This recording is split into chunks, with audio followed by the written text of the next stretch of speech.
Daddy Arrow is so easy. AI built me a website in minutes. No hassle, no passive.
Alrighty.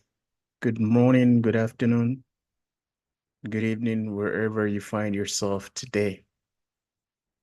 This is another day of Analyze This.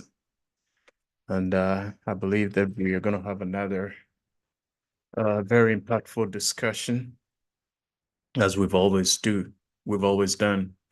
Um, Today, we're still going to be talking about the illegal mining activities in Ghana, which is destroying our water bodies and destroying our lands.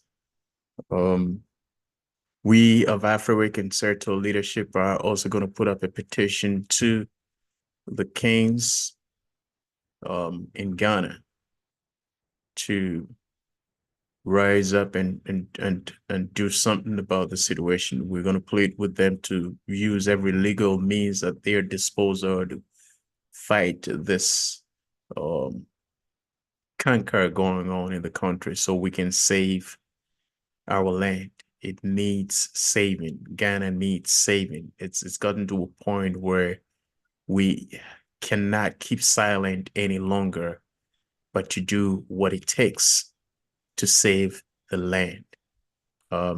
Without much ado, as usual, we don't entertain insults on this platform because we believe that insults don't solve problems. They only incite passions. And as we always say that on this platform, we're looking for solutions to the problems facing Ghana, Africa, and people of African descent and the world at large. Again,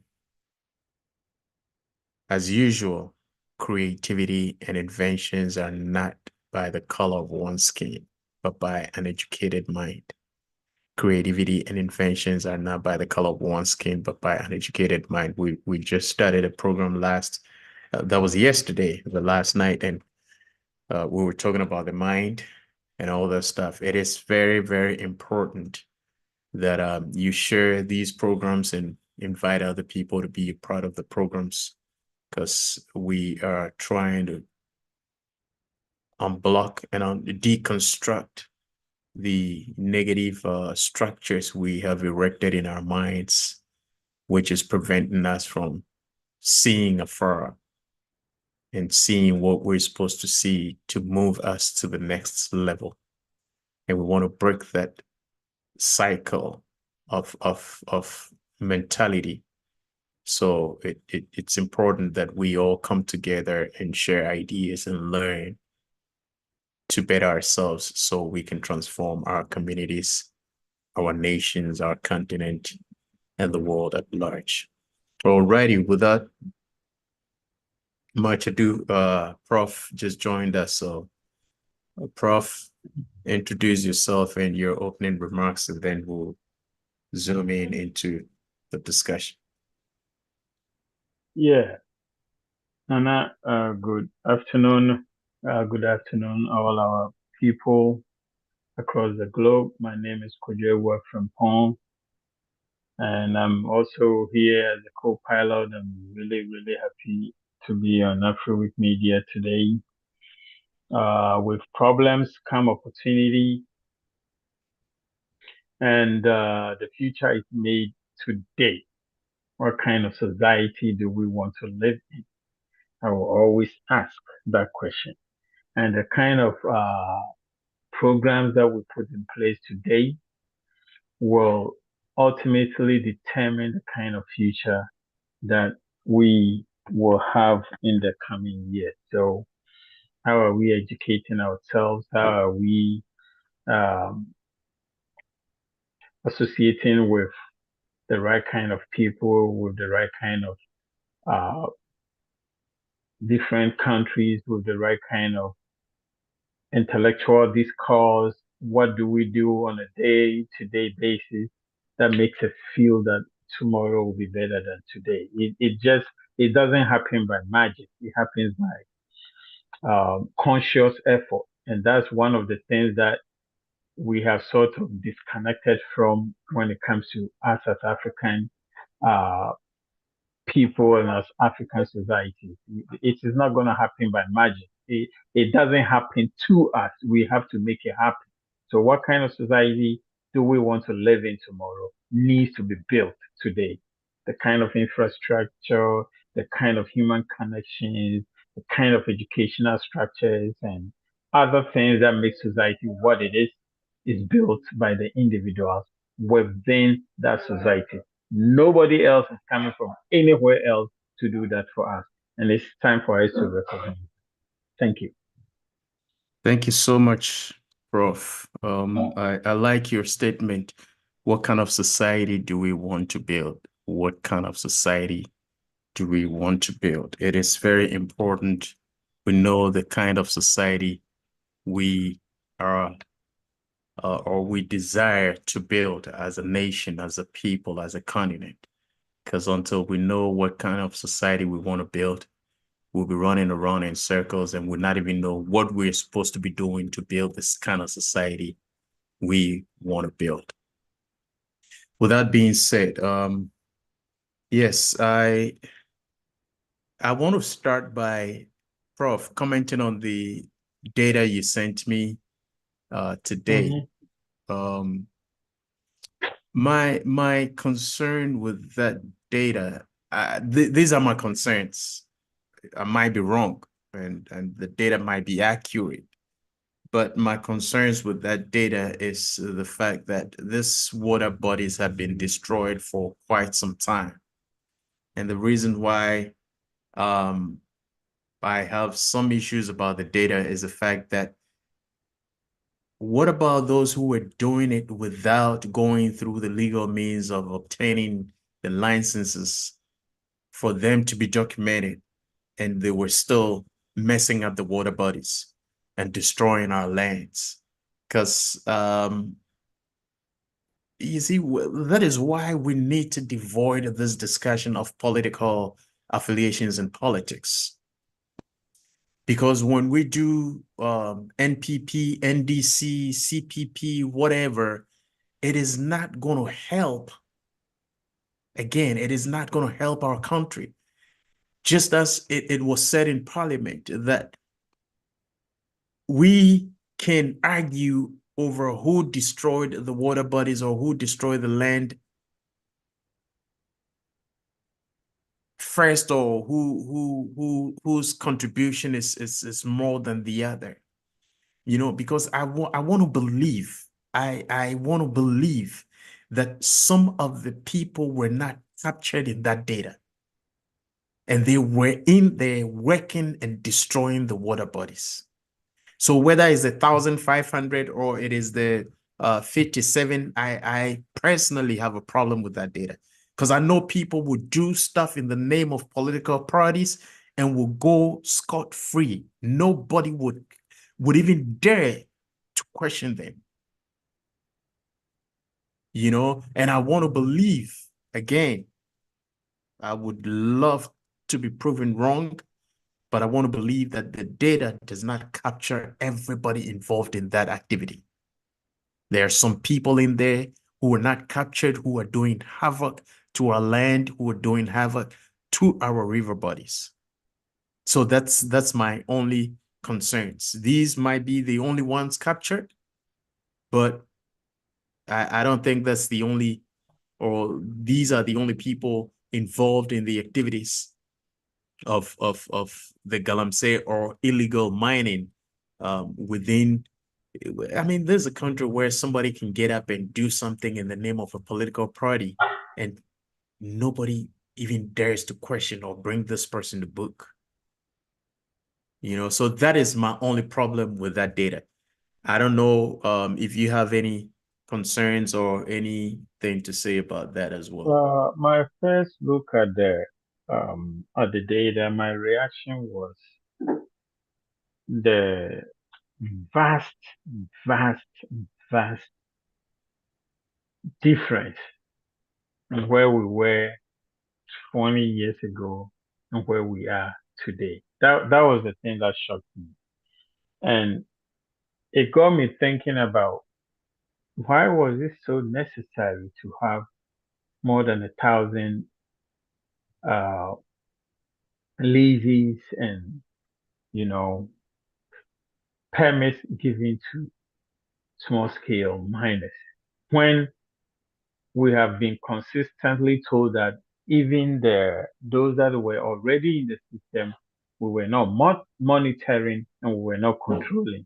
We were only giving them the permits.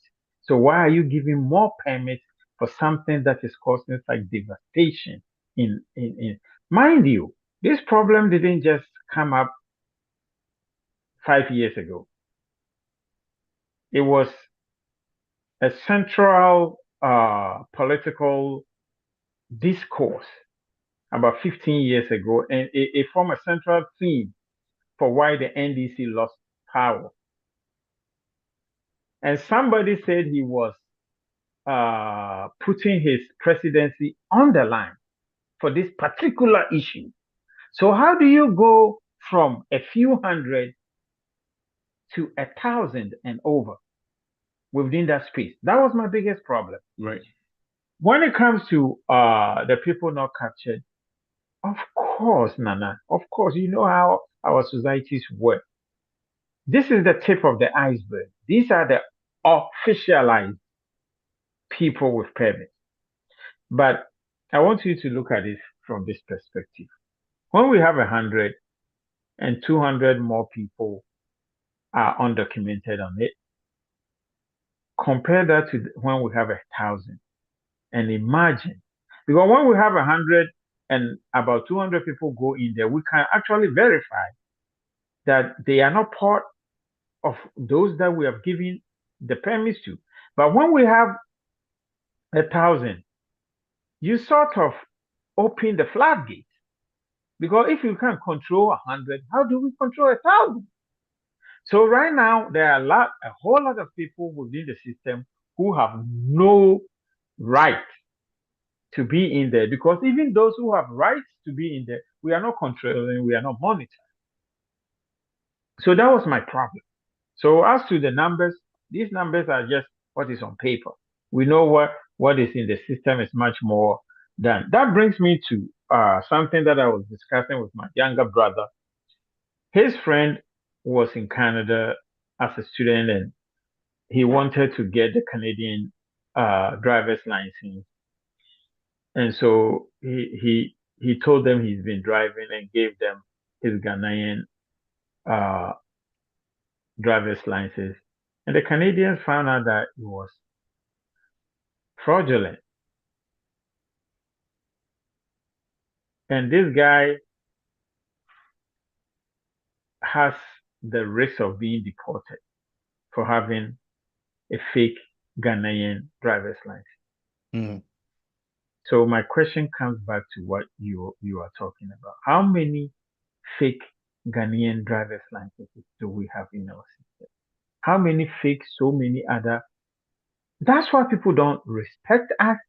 That's why people don't trust us, even when we are holding the legitimate paperwork for something. Because there's somebody sitting somewhere creating uh false documentation for stuff, and we don't even check those. Because at every point of check, there's the possibility of walking through when you have the leverage of money and paying a bribe. So, what kind of society are we trying to build? I will always come back to we are all complainants. We complain about society this, society that. But what are we putting in place as a society to make sure that tomorrow is not like today? Mm. So this issue of galamsey that we've been talking about for years, if 100 and something as a figure was a problem, and you are giving more than 1,000 permits and leases, are you trying to control the problem or you are trying to compound the problem? And that's why I sent it to you. Yeah, Thank so you. one of the things I really wanted to do was, but I couldn't get the chance to do, was to pull some of the whatchamacallit, videos of the past to see how the water looked like when it was 57, only 50 something people mining, as compared to what the water looks like now when we have thousands of people mining. But you can put for 024881039. So the other thing is, the reason why I think, for me now, my position is this: that data is not important for me. What is important now is what is the way forward. Because, like I said, I have a problem with the data. I really don't trust the data. So what is the way forward now? The data is not solving any problem. The data is just to beef up the argument, to back up the arguments. You did worse than I did. So for me, the data is irrelevant here. What is the way forward? How are we going to solve this problem? And for me, this week I was able to monitor a few um, um, social media channels where some of the kings have decided to take matters into their own hands and begin to deal with the issue, which got me excited. But then again, I really want to believe that most of these people are going to use the legal means and the right way of doing some of the ones that I saw. Even though they're trying to do something about it, I believe the route that they're taking might result into something different. So I'm getting excited a little bit. I'm getting excited because it looks like the noise is being made. People are becoming aware of what's going on. And my issue again goes back to the kings. Please take ownership of your land.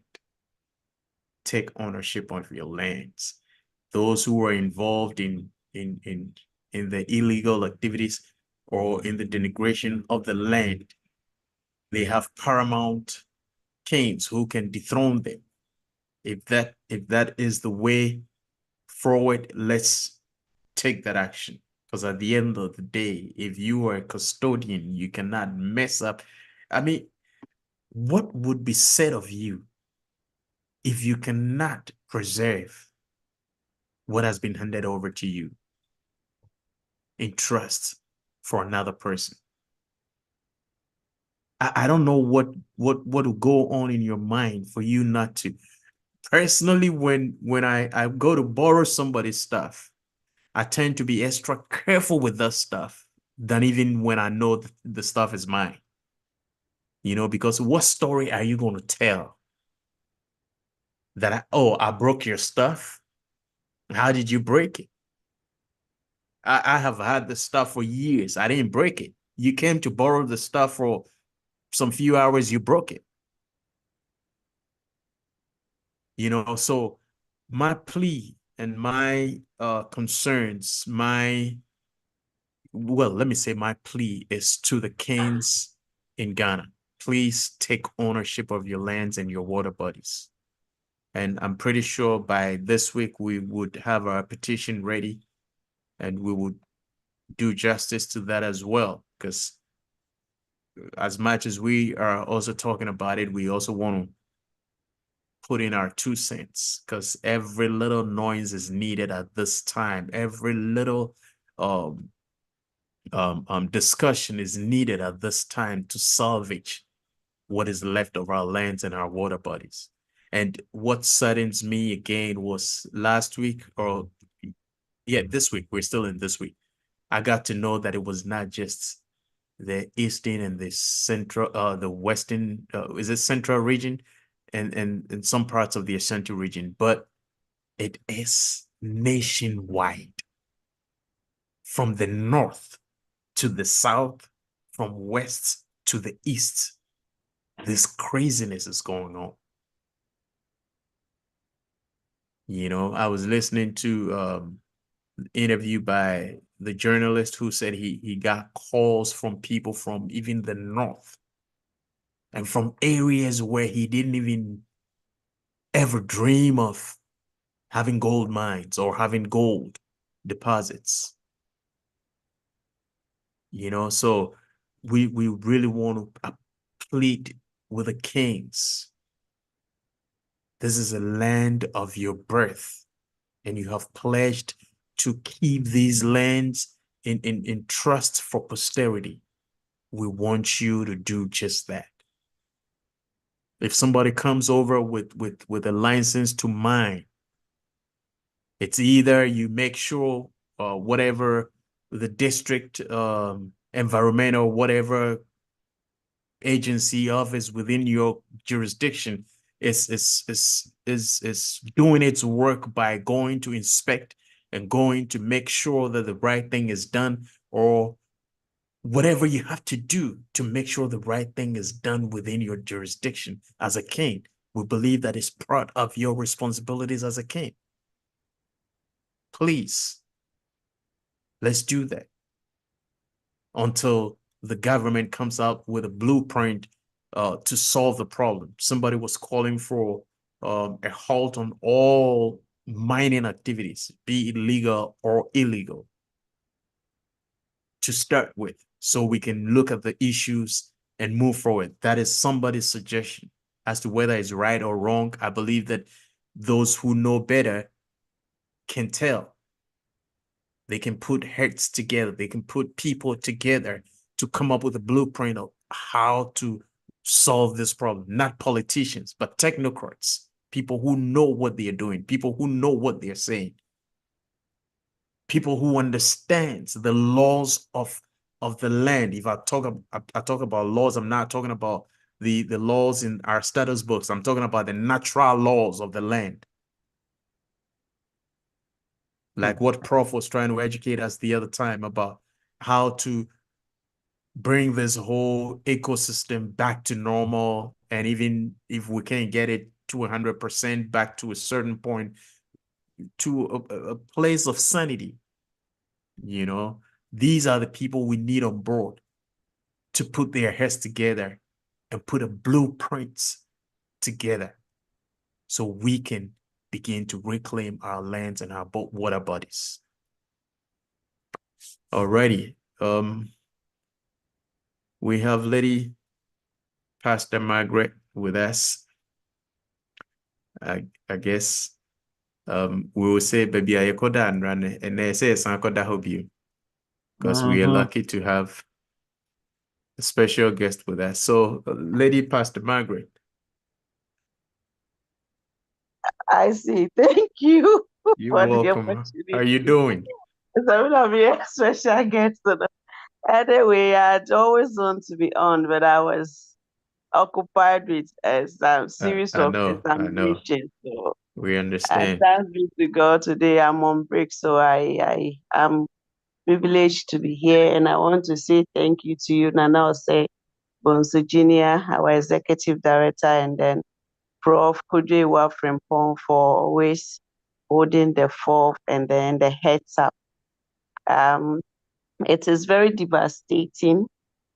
It is exhausting and heartwarming to, like, when I think about what is happening in Ghana, as somebody will say, I can't think far.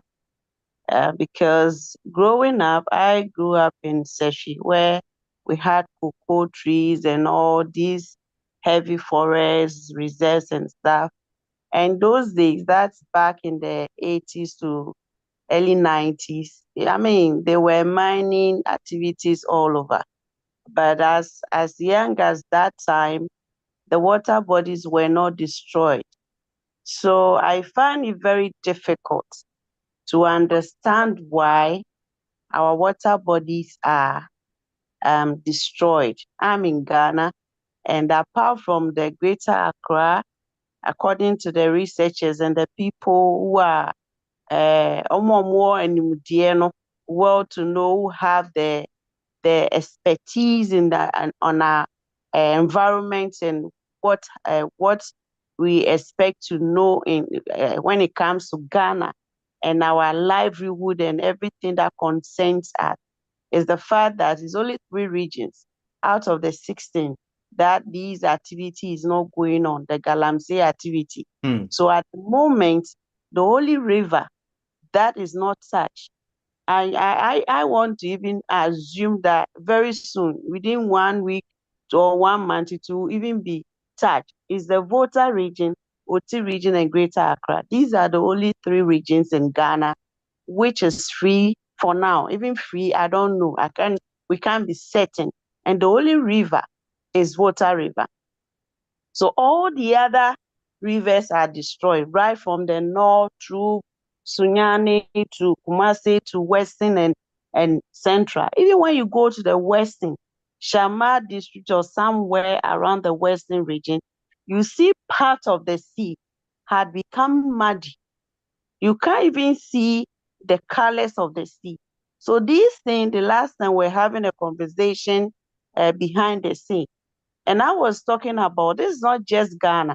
We are seeing this thing as if it's just Ghana. It is beyond Ghana because the sea is polluted and there are fishes in the sea.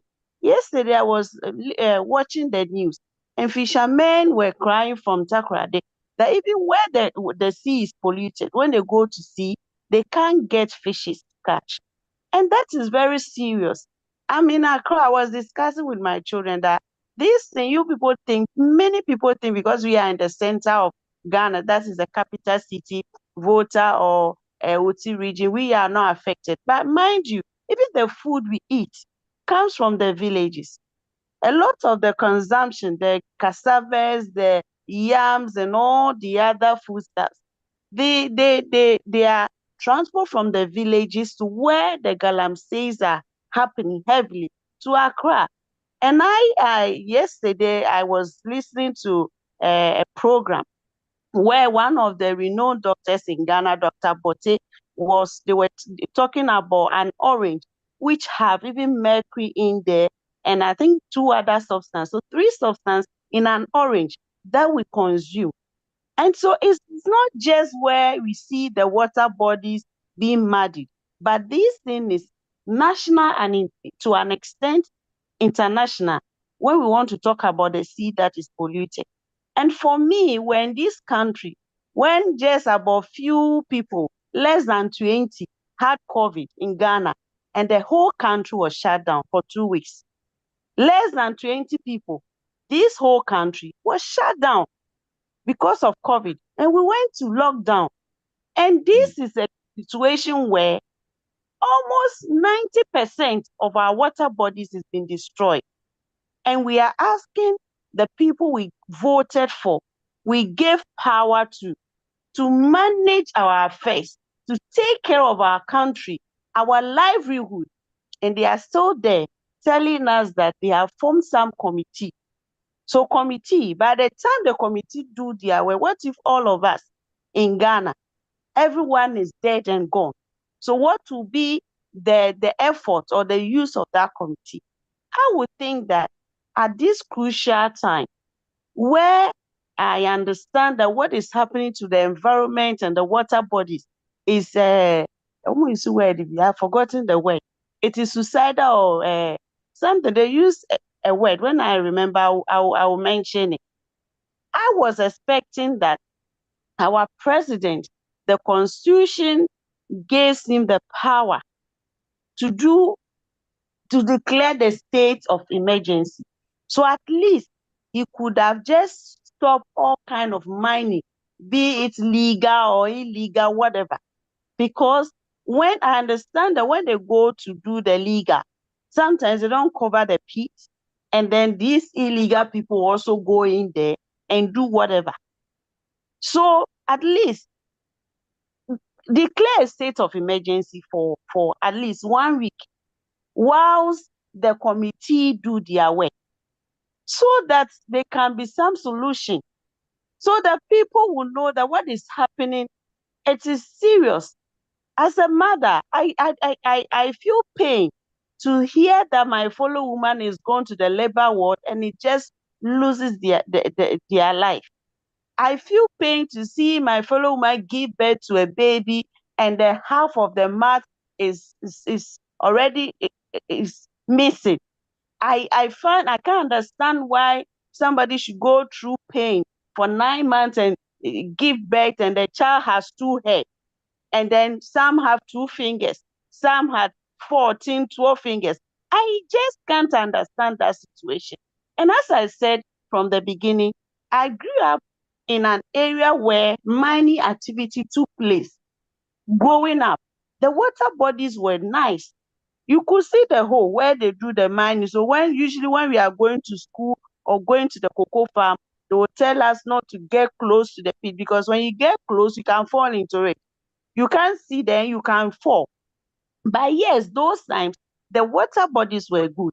But at the moment, what is happening? It is very serious. And I think that the people we've given power to, I don't care about any political party. This is nothing to do with whether NDC, APC, NPP, whoever. That is not the point here. We are talking about our life. So when life matters, all these politicians or whatever must just pack their boots for us to talk as a nation and find lasting solution. No one is saying that galamsey or mining activity should be held for the rest of our lives. But we are just asking. I know the stakeholders are asking that we should just put a stop, suspend the activity, so that they can be able to, do the right things and check, supervise to see those people destroying our water bodies, whether these people are really part of the legal or illegal people, and the way forward. It is so, I don't know. When I watch the news, I've been glued to my TV when I'm home, and I am just saddened, and I'm asking myself, so what is going to happen to the next generation? What is going to happen to our children? What are they going to survive on? Because I understand the mercury can stay underground for 1,000 years. So it is serious, Nana, and I don't know what they are doing, but I'm just praying to God that He will touch our leaders, because He is the only one who can change the heart of man. So we can only pray that God will touch our president's heart to declare the nation a state of emergency, so that they can involve stakeholders, those who have the knowledge, know-how about these environment and other things, and not politicians, a defense minister. Well, what would the defense minister do about environment? At least let's get the right people involved and have a solution, so that our lives can be safe and secure in this country. It is very, very, very sad at this moment if you're a Ghanaian. That's my little take. Yeah, it is really sad indeed. One of the things I was just thinking about, if we don't even take care, some of our neighboring countries can take us on. They can take us on legally. Because if they start getting complaints from their fishermen and from the international coastal water, whatever they call them, about some of the pollutions coming from Ghana, I believe they can take us on legally. So it's something we really need to set up and start working towards resolution, because it's about time we did that. Prof. Yeah. You see the passion with which the lady pastor was speaking. Right. That's what has been missing in our fight against galamsey from its early onset. People had a lackadaisical attitude to the problem because they were not seeing where it touched us. You see, I remember we once had one of my uh, surrogate sons on the program when we were talking about how our rivers and our gutters get flooded in our cities when it rains. I think it was last year, and he was telling us that we have disconnected our activities from their results. So the person who is throwing his trash into the gutter in front of his house do not understand that it is going to choke the gutters 10, 20 feet away, and the people downstream are also going to throw their stuff in. And then when the torrential rain comes, it will back it up all the way to his own house and flood his house. And then he will be complaining that the we are not actually draining the system. But there was a drainage system in place, and you decided to put your trash in it, thinking the rain would take your trash away. And that's exactly the same mentality we are taking to this issue of galamsey. We are destroying our environment as if we don't know better, as if there is no tomorrow, as if we have no progeny. If you have a son, if you have a daughter living in Ghana today, you need to understand that what you are doing is going to impact that child of yours. Whichever way you look at it, it is going to impact that child of yours. And that is the mentality with which we should approach this issue of galamsey. And Lady Margaret, thank you so much for talking about the lack of leadership in this fight against galamsey. I was also expecting that they will put a moratorium on mining, complete stop for at least 3 months while the issue is being interrogated. But this is my issue. You have a political party in power whose leader or whose leadership before they were even brought in promised heaven and earth on the fight against galamsey. And when they were in power, they were putting in place, was it symbolic or whatever? I don't know. Was it meant to distract us? I don't know. But the president himself said that he will put his presidency on the line for the fight against galamsey. At the same time, the people who had just gone into opposition were promising indigenous people that when I come back to power, if even you have been taken to jail, I will release you. They have politicized this thing as if it is not an environmental issue, but a political issue. Don't get me wrong, I'm not naive. I understand that we need political will to fight this menace. But the issue is this is an environmental issue for the generation. It is not even Actually, for today. Miss Lady Margaret used the right word in the comment section. It said it's a genocide, which Yes, I strongly believe that.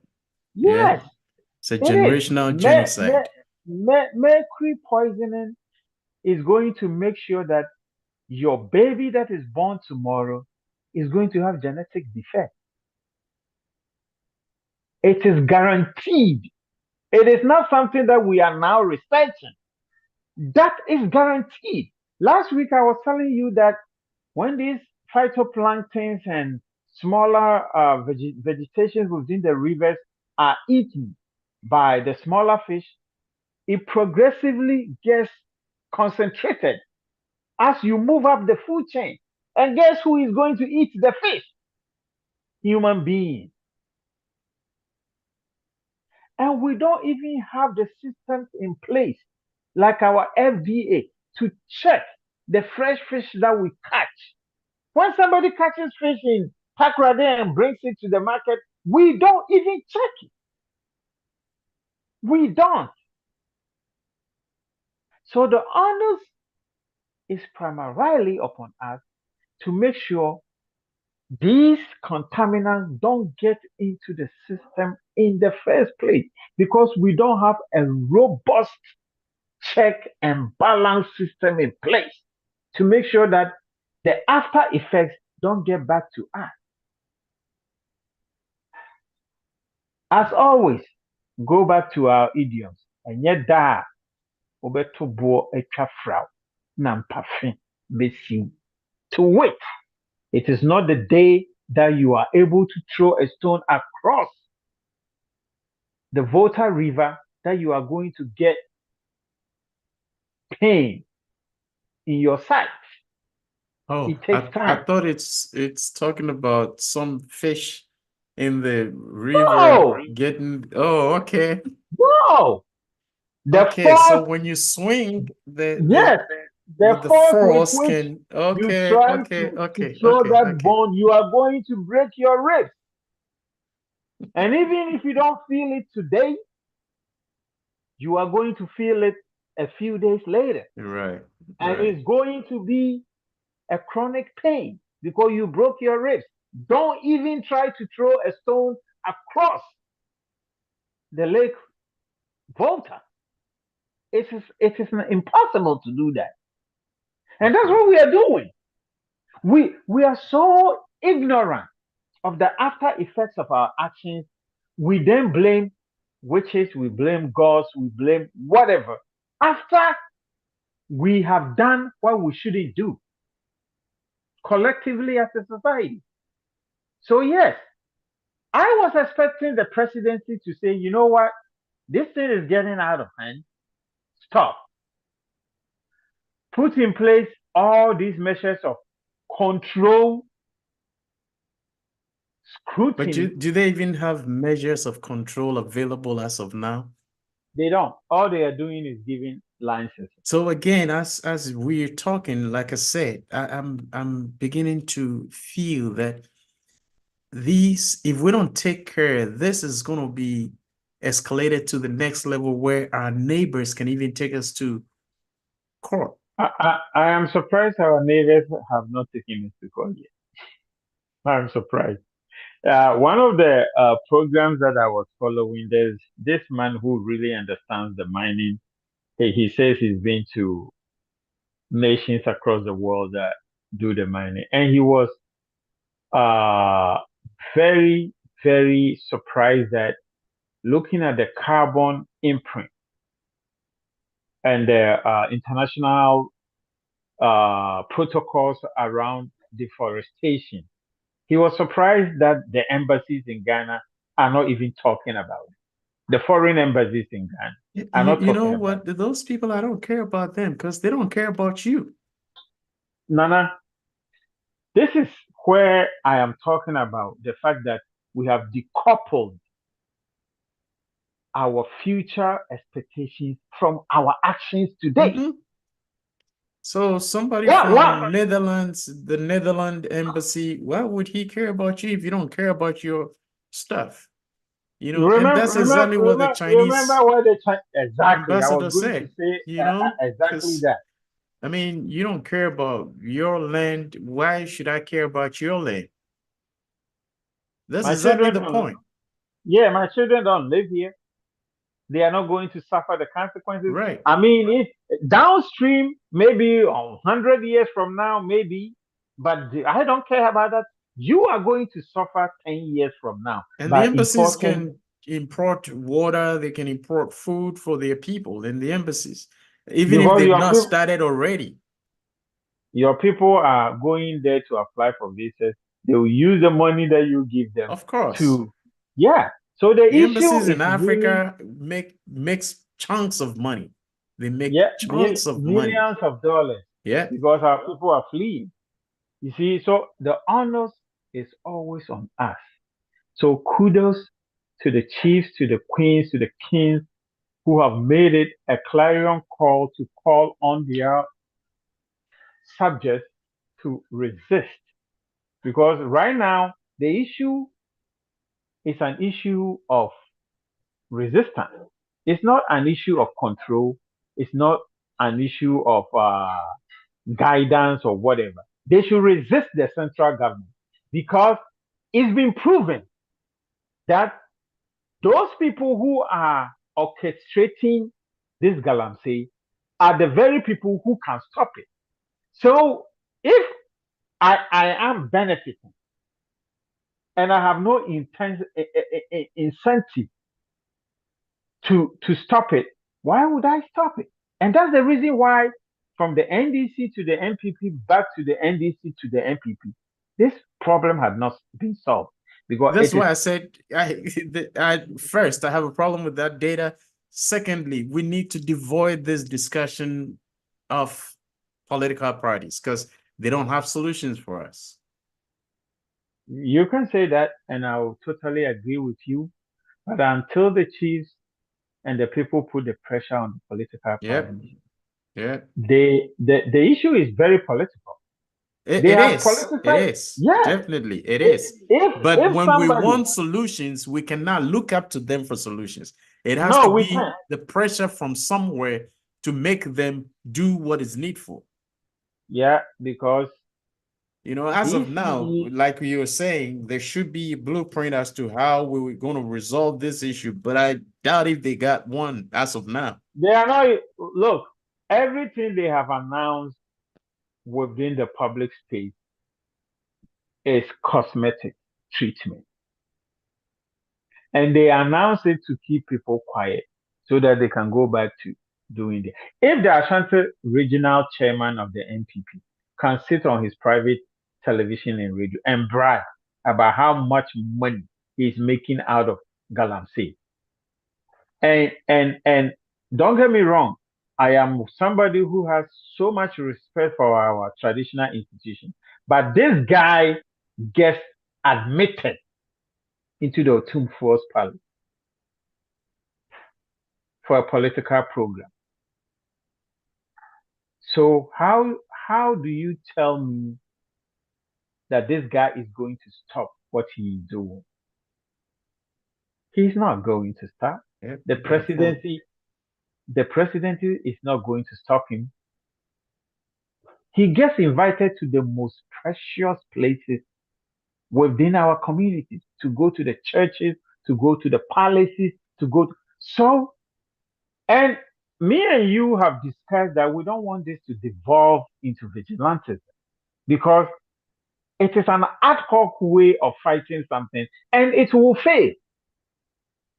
If the national institutions decide that we have become a vigilante and we are coming at you, they are coming with the full force of the Ghana Armed Force. The villagers and the vigilante groups will not survive. No.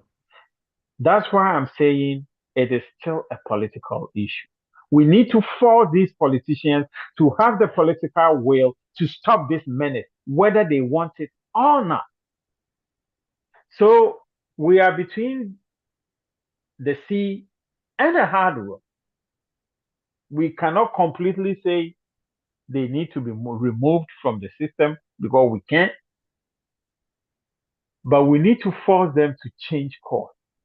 And that's why the conversation should be kept going. Yeah, but my The, point is, how hard is it for them to do the right thing? That's my question. Because, like you said, mining is going on in almost South Africa. It's going on. I mean, they also have equally, if not equal, or probably about the same amount of deposits we have, and people are mining over there, both legal and illegal. But you don't see this. We don't see this coming from South Africa. So Nana, even what? No, sorry to cut you, but even South Africa, yesterday when I was listening to some experts, they have about 150 something in their forest reserves, Mm, which is a no-go area. mm, So Ghana has only, I think, 8. We have like 8%. mm, So we are nowhere near South Africa. mm, They have a lot of gold. mm. But look at what they are preserving their environment. We have just a little of that gold. And Yes, we so want that's my to destroy concern. Why everything. can't we just do the right thing? Why can't we just do the right thing? And that's where, look, one of the things we got to understand, I think, Prof, you've said it before, anything and everything under the sun operates on laws. You cannot violate the law and not expect consequences. Mhm. How hard is it for us to get this through our thick skulls? because the reason why a lot of people don't even know this is we have decoupled consequence from action. Okay. Now, if you have an MP, you know he's your classmate. He was broke as a church mouse 8 years ago. Within 4 years of becoming an MP, he's as rich as the merchant of Venice. How do you tell me hard work and consistency is the route to success? You cannot tell me that. I will not believe you. If I am somebody who has been consistently working for 20 years and I don't see any headway. Especially where they don't declare their assets before they are given power, and we don't know what they had before they came into power and what they acquired during their reigns of power. I mean, the whole, it's a breakdown from the top to the bottom. And that's why I keep on saying that it is the structures that we need to attack. Okay? Fundamental structures in our society needs to be attacked and needs to be rebuilt. We need to tell the youth hard work actually pays, but we need to show them how hard work pays because telling them ain't doing the work anymore. Look, Uh, no, Prof, which youth are you talking about? When at this very moment, even PC parliamentary candidates who want to be voted into office are promising the youth that when they vote for them, they are going to give their in our schools telling them they are going to give them free as yet. They go out to do whatever they want to do and come back because they are friends or affiliated to some headmasters or heads of schools, or they are promising them to take them abroad because so that they'll get money and bring to their family and all of that. So which of the youth are you talking about? So The some youth of these already believe. people I consider have mental issues, and and and and they Maggie, they they really need, that that is we that have is to be careful of people with mental issues who come into our social spaces and speak and wanting power to do what, you know. Eh, and that's why our work is really cut out for us. Okay, being able to delineate leadership from wannabe until we are able to teach our children, our youth, how to recognize a leader, from somebody who is just in position of leadership, we are going to be going in circles for the next 200 Yeah. years or what. And with that being said, yesterday was very exciting. Unfortunately, it does not the time does not permit Prof to be on board, but I'm pretty sure you're gonna find some time We're working somewhere on it. one day and get on board. We've started talking about how we can change our way of thinking. So yesterday I spoke about the historical background to the false concept of leadership, starting from Greeks, passing down from the Greeks to the Romans to the English and all that stuff. Anyway, that's just by the way, but I just want to encourage people to be a part of the Leadership Academy on Fridays, and let's learn to deconstruct some of the negative structures that have been built in our minds, preventing us from seeing the right way as Africans and people of African descent. All right, everybody give your final submissions before we close down the curtains.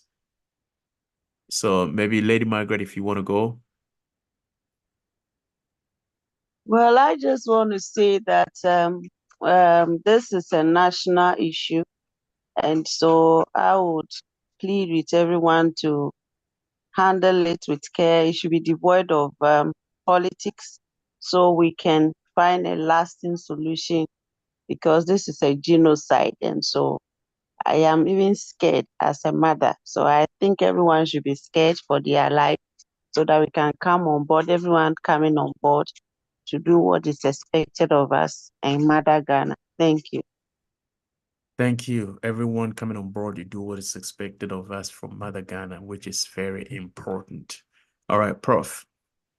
On my side, I am very surprised it's taking our chiefs, our kings, our queens this long to be conscientized on the issues at hand. But I it's think better one late thing, than never. So yes, let's give them the it's props better. now. Yes, they have done a great job. It seems everyone is talking about it. My fear is that it might not be sustained. So they should sustain this. This is a political season. They should sustain this conversation way beyond 2025. Because what we see as maybe something that is happening today, if we are not consistent with our fight against it, and we slack even for a month, it will get worse. So we should continue the fight into the next year and into the next year and into the next year until we find the right balance between mining for economic activity and sustaining the environment. Thank you. Until we find the right balance. The sustenance of what they're doing. For now, what everybody is doing is to create the awareness and force politicians to put down a blueprint, because we cannot we can only sustain what's the right thing by putting down a blueprint and then setting up the systems, empowering the systems to do their work. And so we want to say kudos to the Kings who've started doing something. We also want to continually encourage the youth to not sit on the fence quietly, but get actively involved. It is your land. It is my land. It is our land. It is our rivers being destroyed. The youth get involved. March in numbers to the palaces. Speak to your kings. Speak to people who matter in your society, in your communities. We want to encourage the youth, not violently. We don't encourage any violence. Put yourselves together in numbers and march peaceful marches to your palaces. Speak to your kings. Let them put pressure on them and let them rise up to do something, because the land is ours. And it is not even ours. We are holding the land in trust for posterity. So if we destroy the land and destroy the water bodies, what are we going to hand over to posterity? Nothing. So on this note, I just realized we have Lily Mensah. Unfortunately, we are closing the curtains for today's discussion. You may want to join us next week between the hours of 1 and 2, so we can have a meaningful discussion on what is going on in Ghana, the way forward. On this platform, we don't just criticize, we put solutions across, we suggest solutions. So we want to encourage the youth, rise up in your numbers, make noise, talk about the program, speak to your kings and force them or put pressure on them and make them do what is needful. Alrighty. On that same note, I would want to thank you all for being a part of Analyze This. Please join us on Leadership Academy on Fridays at 6 p.m. US time, and I believe 10 p.m. Ghana time, until the change of the time. That's going to be the times we're going to be working on. On that note, Lily Mensah, thank you so much for being a part. Let's have this discussion again, continue on this discussion again next week, same time. My name is Nana Osei Bonsu Jr., and my And co-pilot, Fajarua from Pong. and we Good to have see you. Lady Pastor Margaret with us, and Lily Mensah. Thank you. God bless you. See you again same time next week. Bye-bye. Bye.